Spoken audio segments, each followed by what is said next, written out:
تم جو قصد لیے نکلے ہو اسے ترک کر دو، یہ تمہارے حق میں بھی بہتر ہوگا۔ میں چاہتا ہوں کہ تم سزا کے دائرے میں مت آؤ۔ فضول بکواس کر کے میرا وقت برباد مت کرو، میں کسی بے گناہ کا خون رائیگاں نہیں جانے دوں گا۔ میں حق اور انصاف کی راہ میں نکلا ہوں، چلو نور الدین جلدی کرو، دیر ہو رہی ہے۔ وہ ڈھٹائی سے بولا اور نور الدین کا بازو کھینچنے لگا۔ نور الدین کو قنائی خان کی نیت پر پہلے ہی کچھ شک تھا کہ وہ اسے استعمال کر کے اپنا کوئی مقصد نکالنے کے چکر میں ہے۔ اب سریرا شیخ نجدی سے ملاقات اسے مدد خداوندی لگی۔ میرا خیال ہے کہ مجھے ابھی تمہارے ساتھ نہیں جانا چاہیے، فی الحال میں ان کے ساتھ واپس گھر جا رہا ہوں۔ اس بارے میں سوچ و بچار کے بعد فیصلہ کروں گا کہ مجھے کیا اقدام اٹھانا چاہیے۔ تم میرے ساتھ ایسا نہیں کر سکتے، قنائی خان طیش میں چیخا۔ میں نے تمہارے لیے اپنے دن رات کا چین و سکون اجاڑا ہے، اور اب جب میں اپنی منزل کے قریب پہنچنے والا ہوں تو تم مجھ سے دامن چھڑا رہے ہو۔ کیسی منزل؟ نور الدین اس کی بات پر چونک کر بولا۔ میری منزل، میرے ضمیر کے چین اور سکون کی منزل، میرے پچھتاوے اور پشیمانی کے مٹنے کی منزل۔ قنائی خان فوری طور پر سنبھل گیا تھا، ورنہ اس کے منہ سے غلط بات نکل گئی تھی۔ کیسے پچھتاوے منگول؟ شیخ نجدی مسکرانے لگے۔ وہ ان کی مسکراہٹ پر محض پہلو بدل کر رہ گیا تھا۔ کوئی اور موقع ہوتا تو وہ اپنی تلوار کا فوراً استعمال کرتا۔ اب چونکہ وہ نور الدین کو یہ باور کرا چکا تھا کہ اس کی مدد کرنے کا اصل سبب تھا کہ وہ ماضی کے گناہوں سے تائب ہونا چاہتا ہے، اس لیے وہ اس کا ساتھ دے رہا ہے۔ وہ اپنا کھیل اتنی جلدی بگڑنے نہیں دینا چاہتا تھا۔ نور الدین چلو تمہارے گھر چلیں، میں بے حد تھکان اور بھوک محسوس کر رہا ہوں۔ شیخ نجدی نے بات بدلی۔ نور الدین خاموشی سے کھڑا تھا۔ ان کی بات سن کر تیزی سے ان کا بازو اپنی گردن میں ڈالے ایک جانب چل پڑا۔ قنائی خان بے بسی کے عالم میں وہاں کھڑا محض دانت پیستا رہ گیا۔ مطیع الدین کو نیند کے عالم میں ہلکی سی تھر تھراہٹ کا احساس ہوا۔ وہ اس خفیف سی آواز سے بیدار ہو گیا تھا۔ وہ تھر تھراہٹ کے متعلق سوچ رہا تھا مگر کوئی نام نہیں دے پایا۔ خوابیدہ حالت میں وہ اٹھ کر بیٹھ گیا۔ اس نے دائیں بائیں نگاہ ڈالی، سب کچھ دھندلا دھندلا سا دکھائی دے رہا تھا۔ اچانک اس کے ذہن پر چھایا ہوا نیند کا خمار کافور ہو گیا۔ وہ ہوش میں آ چکا تھا۔ چشمے پر نگاہ پڑتے ہی جیسے اسے سب کچھ یاد آ گیا۔ اس نے تیزی سے چشمے کے پانی کے چند چھینٹے اپنے چہرے پر مارے اور گھوڑے کی جانب بڑھ گیا۔ سورج ایک جانب دکھائی دے رہا تھا۔ اس نے سوچا کہ اسے سوئے ہوئے کچھ زیادہ وقت نہیں گزرا، تکان ابھی بھی باقی تھی، مگر اس نے فوراً سفر کرنے کا فیصلہ کیا۔ وہ جینانی سلطنت میں زیادہ دیر تک قیام نہیں کرنا چاہتا تھا۔ اچانک اس کے ذہن میں تھر تھراہٹ کا خیال آیا جس کے باعث اس کی آنکھ کھلی تھی۔ اس نے غور سے سننے کی کوشش کی مگر کچھ سنائی نہیں دیا۔ یکلخت اس کے ذہن میں برقعی خان کی ایک بات یاد آئی۔ وہ پل بھر میں تھر تھراہٹ کا سبب جان گیا۔ دوسرے لمحے اس نے کان زمین کے ساتھ لگا دیے۔ خفیف سی تھر تھراہٹ اسے صاف سنائی دینے لگی۔ اس نے بہتری کوشش کی کہ وہ اس تھر تھراہٹ کا مرکز جان پاتا مگر کوئی کامیابی نہیں ہوئی۔ اس کا مطلب یہ ہوا کہ قاضی باشندے اس کا تعاقب کرتے ہوئے قریب ہی کہیں پہنچ چکے ہیں، لہٰذا اس نے یہاں مزید ٹھہرنا خطرے سے خالی نہ سمجھا۔ وہ دھیرے سے بڑبڑایا۔ اب وہ وقت ضائع کیے بغیر مشکیزے میں پانی بھرنے لگا۔ پانی بھرتے ہی جست لگا کر گھوڑے کی پیٹھ پر جا بیٹھا۔ اس نے ایڑ لگائی اور گھوڑا ایک بار پھر ہوا سے باتیں کرنے لگا۔ اس نے اپنی سمت کا اندازہ لگانے میں کوئی کوتاہی نہیں کی تھی۔ تھوڑی ہی دیر میں وہ چشمے سے کافی دور نکل چکا تھا۔ مسلمانان اسلام کا دینی مرکز اور الف لیلوی شہر بغداد میں ان دنوں امیر المؤمنین کے منصب پر خلیفہ ابو جعفر منصور بن ظاہر المستنصر باللہ براجمان تھا۔ وہ رجب 623 ہجری میں خلافت کے تخت پر جلوہ افروز ہوا۔ اس کی ماں خلیفہ ظاہر بامر اللہ کی ترکن لونڈی تھی۔ وہ بے حد عادل اور نیک دل خلیفہ تھا۔ اس کا ثبوت ان روایات کا اجرا تھا جنہیں ایک عرصے سے نام نہاد علماء نے متروک قرار دے رکھا تھا۔ علماء کی جماعتیں اپنے مسالک کو عمدہ ثابت کرنے میں شاعر اسلامیہ کو بھی رد کر چکی تھی۔ خلیفہ المستنصر باللہ نے شاعر اسلامیہ کو روح حقیقی پر از سر نو گامزن کیا۔ موفق عبداللطیف کا بیان ہے کہ اس زمانے کے کچھ لوگ سرعام اسلامی محاسن یاد کرنے لگے۔ خلیفہ وقت کی تعریف و توصیف ہر شخص کی زبان پر تھی۔ اس کی عیب جوئی کا دور تک نام و نشان نہیں تھا۔ نیک خصائل اور عادات کے باعث اس کے دادا خلیفہ الناصر الدین للہ نے اسے ہر دم عزیز رکھا۔ وہ اسے پیار سے قاضی پکارتا تھا۔ خلیفہ مستنصر باللہ نے اپنے زمانے میں اتنی فوج جمع کر لی تھی کہ اس سے پہلے آباء و اجداد میں سے کسی کے پاس اتنا بڑا لشکر نہیں تھا۔ تاتاری جب سلطنت خوارزم روند کر بغداد کی جانب بڑھے تو خلیفہ کی بہادر فوج نے خفاجی کی زیر قیادت انہیں پسپا ہونے پر مجبور کر دیا تھا۔ خفاجی امیر المؤمنین کا سگا بھائی تھا۔ اس کی خواہش تھی کہ تاتاریوں پر کاری ضرب لگائی جائے اور اسے حملے کی اجازت دی جائے، مگر امیر المؤمنین نے بغداد سے خطرہ ٹل جانے پر ہی تکیہ کیا۔ یہ پہلا موقع تھا کہ تاتاری لشکر مکمل طور پر کامیابی نہیں حاصل کر پایا تھا۔ خفاجی کا کہنا تھا کہ وہ بہت جلد بغداد پر دھاوا بول دیں گے، مگر اس کی بات کو زیادہ اہمیت نہیں دی گئی۔ خلیفہ مستنصر باللہ کا دربار یکتائے روزگار اور بے مثل شخصیات سے بھرا رہتا تھا۔ ان میں شیخ الاسلام عز الدین بن عبد السلام، وجیح قیروانی، امام ابو القاسم رافعی، یاقوت حموی، حافظ ابو الحسن بن قطان، حافظ عز الدین علی بن اثیر، شہاب سہروردی، بہا بن شداد، ابو العباس عوفی، علامہ ابو الخطاب بن وحیہ، ابو البرکات بن مصطفی، ضیاء بن اثیر، ابن عربی، کمال بن یونس شارع شامل تھے۔ ان کے علاوہ بھی بہت سے نامی گرامی حضرات وہاں موجود رہتے تھے۔ بیبرس ادائیگی حج سے فارغ ہو کر وقت ضائع کیے بغیر بغداد کی جانب نکل پڑا۔ نکلتے وقت شیخ عز الدین نے اسے اپنے مقصد میں کامیاب لوٹنے کی پیش گوئی کی، جس پر وہ بے حد مسرور ہوا۔ وہ انتہائی تیز رفتاری سے سفر کرتے ہوئے 23 ذی الحجہ کو بغداد میں داخل ہوا۔ مسلمانان اسلام کے مرکز میں پہنچ کر اسے عجیب سرشاری کا احساس ہوا۔ بغداد جس کا نام اس نے کئی بار سنا تھا مگر یہاں آنے کا اتفاق نہیں ہو سکا تھا، واقعی الف لیلوی داستانوں جیسا حسن و جمال کا شاہکار تھا۔ شاہراہوں اور گلی محلوں کو ایک خاص ترتیب سے بنایا گیا تھا۔ وہ ایک بڑے حمام میں پہنچا، وہاں اس نے غسل کیا اور صاف لباس پہن کر قصر خلافت کی راہ لی۔ صدر دروازے پر موجود درباری نے اسے روک کر آنے کا مقصد دریافت کیا۔ بیبرس نے جب اسے بتایا کہ وہ قاصد ہے اور امیر المؤمنین سے ملاقات کرنا چاہتا ہے اور اس کے پاس سلطان مصر کا پیغام ہے، تو درباری نے اسے قاصدوں کے دفتر کی جانب جانے کی ہدایت کی، جہاں ناظم الامور سفارت بیٹھا تھا۔ بیبرس سیدھا اس کے پاس پہنچا اور اپنا مدعا بیان کیا۔ اس نے بیبرس کا چہرہ دیکھ کر حیرت کا مظاہرہ کیا۔ کسی بڑے سلطان کی جانب سے کم عمر نوجوانوں کو قاصد بنا کر روانہ کرنا واقعی عجیب سی بات تھی۔ اس نے بیبرس کو مہمان خانے میں ٹھہرایا اور جلد ہی ملاقات کروانے کا وعدہ کیا۔ ایسے میں 3 دن بیت گئے۔ بیبرس فارغ اوقات میں بغداد کے گلی کوچوں میں گھومتا رہتا۔ اگلی شام اسے یہ نوید سنائی گئی کہ کل صبح اسے دربار خلافت میں حاضر ہونا ہے۔ یہ اس کے لیے بہت بڑا اعزاز تھا کہ اسے امیر المؤمنین کے سامنے پیش کیا جاتا اور وہ اپنا مدعا بیان کرتا۔ یہ ذمہ داری واقعی بڑی تھی۔ ناظم بیبرس کی حالت سے سمجھ گیا تھا کہ اسے ایسے امور کا تجربہ نہیں ہے۔ وہ خوفزدہ ہونے کے ساتھ جھجک بھی رہا ہے۔ اس نے بیبرس کی ہمت بندھائی اور اسے آداب ملاقات بھی سمجھائے۔ بیبرس نے اس کا شکریہ ادا کیا۔ وہ تمام رات آنے والی صبح کے بارے میں سوچتا رہا۔ دوسرے روز وہ اعلیٰ پوشاک زیب تن کیے، خاص تحائف ساتھ لیے امیر المؤمنین خلیفہ ابو جعفر المستنصر باللہ کے حضور پیش ہوا۔ دربار کی شان و شوکت دیکھ کر اس کی آنکھیں پھٹی جا رہی تھیں۔ خلیفہ ابو جعفر بڑے قیمتی تخت پر سب سے اونچی مسند پر موجود تھا۔ اس کے اطراف میں خاص عمائدین اور نیچے عام درباریوں کا مجمع دکھائی دے رہا تھا۔ کہو قاصد، کیا پیغام لائے ہو؟ امیر المؤمنین کے پاس کھڑے وزیر اعظم نے اسے مخاطب کیا تو وہ جلدی سے سنبھل گیا۔ اس نے چاندی کے چھوٹے سے باکس کا منہ کھول کر تخت کی جانب بڑھایا۔ اس میں موجود سنہرے کپڑے پر نجم الدین ایوب کا اطاعت و بیعت نامہ دکھائی دے رہا تھا۔ وزیر اعظم نے ایک درباری کو اشارہ کیا۔ اس نے بڑھ کر وہ باکس بیبرس کے ہاتھوں سے لے لیا اور سر جھکائے بڑے احترام سے تخت کی سیڑھیاں طے کرنے لگا۔ کچھ ہی لمحوں میں وزیر اعظم نے نجم الدین ایوب کا پیغام پڑھ کر امیر المؤمنین کو سنایا۔ اس پیغام میں بیت المقدس پر دوبارہ مسلمانوں کے قبضے کی خوشخبری بھی موجود تھی۔ خلیفہ ابو جعفر المستنصر باللہ نے جب تمام حال سنا تو اس نے فوری طور پر نجم الدین ایوب کے لیے مصر کی حکومت کا پروانہ جاری کرنے کا حکم دیا۔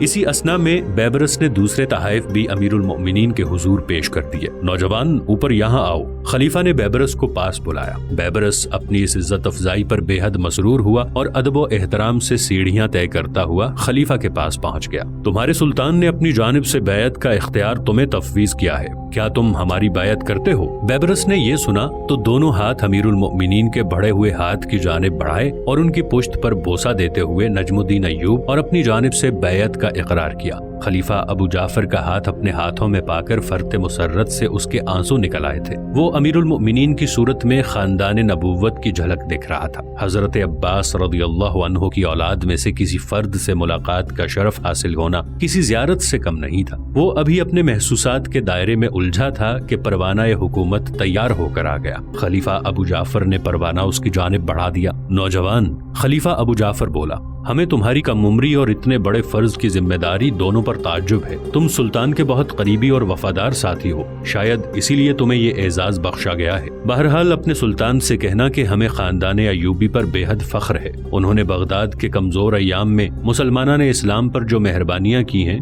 ان کے لیے ہم ان کا جتنا شکریہ ادا کریں وہ کم ہے۔ تمہارے سلطان کا نام نجم الدین ایوب ہے نا؟ بیبرس نے تیزی سے اسبات میں جواب دیا۔ اس سے کہنا کہ اس کے جد اعلیٰ نجم الدین ایوب نے جو کارنامے انجام دیے تھے، ہم ویسے کارناموں کی توقع اس سے بھی رکھیں گے۔ امیر المؤمنین، آپ بے فکر رہیں، میرا آقا بے حد شجاع اور سچا مسلمان ہے۔ بیبرس نے کہا، تمہارے شجاع آقا کے لیے ہماری جانب سے تاج شاہی، شاہی خلعت، 20 کڑیل غلام اور 5 حسین کنیزیں ہماری جانب سے تحفہ خاص ہیں، خلیفہ نے باروب لہجے میں کہا۔ بیبرس نے سر جھکا کر اسے سلام کیا اور اپنا مدعا پورا ہونے پر خدا کا شکر ادا کیا۔ وہ وہاں سے فراغت پا کر سیدھا اپنی قیام گاہ پر واپس لوٹا۔ یہاں پہنچ کر اسے معلوم ہوا کہ امیر المؤمنین نے اس کے لیے مزید 2 دن تک یہاں ٹھہر کر ضیافت اڑانے کا حکم بھی جاری کیا ہے۔ اس کے بعد ہی اس کی واپسی ممکن ہو سکے گی۔ 2 دن تک مزید بغداد میں قیام کیا۔ جب وہ روانہ ہونے لگا تو 5 نقاب پوش کنیزیں اور 20 غلام اور 50 کے قریب عربی گھوڑے اس کے ساتھ روانہ کیے گئے۔ وہ سب گھوڑے تحائف سے لدے پڑے تھے۔ بیبرس خود بھی نہیں جانتا تھا کہ ان پر لدے تحائف میں کیا کچھ ہو سکتا ہے۔ وہ تنہا بغداد پہنچا تھا، مگر جب وہاں سے نکلا تو ایک بڑا قافلہ اس کے ہمراہ تھا۔ نور الدین شیخ نجدی کے ہمراہ اپنے گھر چلا آیا۔ اس نے سب سے پہلے انہیں غسل کروایا اور اس کے بعد صاف لباس پہننے کو دیا۔ دوران غسل ہی اس نے طبیب کو بلوانے کا انتظام کر لیا تھا۔ جب شیخ نجدی غسل سے فارغ ہو کر باہر نکلے تو طبیب نے ان کے پاؤں پر مرہم پٹی کی۔ شیخ نجدی نے منع کرنا چاہا، مگر انہیں نور الدین کی ضد کے سامنے خاموش ہونا پڑا۔ مرہم پٹی کے بعد رنگ برنگے پکوان مہمان خانے میں لائے گئے۔ شیخ نجدی نے صرف ایک ہی کھانے کو کافی قرار دیا۔ نور الدین نے دوسرے پکوان کے لیے بہتیرا زور لگایا، مگر انہوں نے صاف منع کر دیا۔ جب کھانے سے فرصت ہوئی تو تخت پوش کے ساتھ ٹیک لگا لی۔ نور الدین نے بڑھ کر گاؤ تکیا پیش کرنا چاہا تو انہوں نے اس کی ضرورت نہیں کہہ کر منع کر دیا۔ میں ابھی تک آپ کو پہچان نہیں سکا ہوں، نور الدین جھیمپے ہوئے لہجے میں بولا۔ نور الدین، شیخ نجدی نے مسکرا کر کہا، ہر مسلمان دوسرے مسلمان کا بھائی ہوتا ہے، اس لیے شناخت ضروری نہیں۔ میں بھی تمہارا بھائی ہوں، بس دل کیا تم سے ملنے یہاں چلا آیا۔ آپ بجا فرما رہے ہیں، مگر ہر بھائی کو یہ حق حاصل ہے کہ اپنے مسلمان بھائی کے نام سے تو کم از کم آگاہ ہو۔ بہت خوب، تمہاری بات نے میرا دل خوش کر دیا۔ نام پوچھنے کا اچھا انداز اپنایا ہے۔ اب آپ میری بات گول کر رہے ہیں۔ شیخ مجددی نے بے ساختہ قہقہہ لگایا۔ میرا نام ابو الخالق ہے، لوگ مجھے شیخ نجدی کے نام سے پکارتے ہیں۔ الحمدللہ، میں آپ کو پہچان گیا ہوں، آپ کا نام عرصے سے سن رکھا تھا، آج ملاقات کا شرف بھی حاصل ہو گیا۔ نور الدین کے چہرے پر بشاشیت سی پھیل گئی۔ مجھے آسمان پر مت بٹھاؤ نور الدین، میں حقیر سا بندہ ہوں جو بحکم باری تعالیٰ اس کے بندوں کو راستے کی جانب بلانے کی کوشش کرتا ہوں۔ شیخ جی، نور الدین تیزی سے ان کے قریب ہو گیا، میں ایک عرصے سے کرب میں مبتلا ہوں، کیا آپ اللہ کے حضور میری سفارش کر سکتے ہیں؟ وہ میرے ذہن کو سکون و اطمینان بخشے۔ میں تمہارا اشارہ سمجھ گیا ہوں، کیا تم اس منگول سے میری گفتگو نہیں سمجھ پائے؟ ہاں، مجھے اس کا کچھ اندازہ ہو گیا ہے۔ وہ میرے شک کے مطابق واقعی اپنے کسی مقصد کے لیے مجھے ڈھال بنا کر استعمال کرنا چاہتا تھا۔ وہ میرے مرحوم بیٹے کا ناجائز فائدہ اٹھانے کے چکر میں تھا۔ کیا کہا نور الدین؟ مرحوم بیٹا؟ کیا کہا نور الدین؟ مرحوم بیٹا؟ ہاں، میرا ایک ہی بیٹا تھا جو ایک عرصے سے لاپتہ ہو گیا تھا۔ اب کچھ اس قسم کی اطلاعات ملی ہیں کہ شاید وہ اب دنیا میں نہیں رہا۔